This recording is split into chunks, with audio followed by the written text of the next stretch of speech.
to it. So, Steve, I guess we, as usual with Triangulation, I'd like to start with the early days and how you became a geek. Were you a geek as a kid? Yeah, I was. One of my earliest memories is when the family would get together, the extended family, for Christmas. And my grandparents were prolific, so I had lots of aunts and uncles who didn't know me well because I pretty much only saw them for Christmas, but they did know that they had to come up with some sort of a present. And so I used to hear the stories about how they would go into the local toy store back, when we had local toy stores before the internet, and they'd go to the manager and say, okay, look, I have this nephew that's a real pain in the ass. And I need the hardest puzzle you have. Like puzzle pieces, like jigsaw puzzle?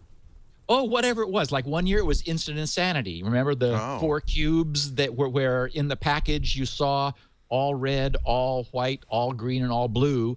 But the moment you broke it up and scrambled them, then the challenge was to rearrange them that way again. I mean, so whatever it was, essentially for me, Christmas was opening up a raft of puzzles. Sometimes they were, the convoluted hard wire things like nails bent that you had to, move around and manipulate them to slip them out. Anyway, I do love puzzles. And so that was one of the, I guess I always have had that penchant and sort of been like that. So yeah, they used to tell me that, and they would always think, okay, now we got you.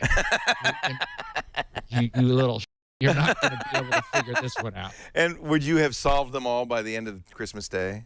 Yeah, then on the spot. Right there. Oh yeah, that's easy. Yeah.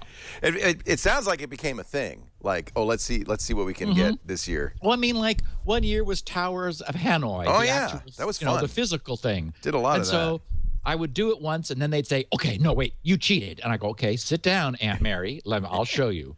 And so I'd start moving the little donuts from one peg to the other. There was the 3 pegs, and you had this. And what's interesting, and I also had that as a kid. Recursion. It's classic recursion. Well, that's what's interesting. It's one of the early computer programs you will write, and it's a great challenge for kids learning computer programming because it's a lot of steps if you don't know about recursion. But as soon as you figure out recursion, it can be solved in just a few lines. It's really a simple problem.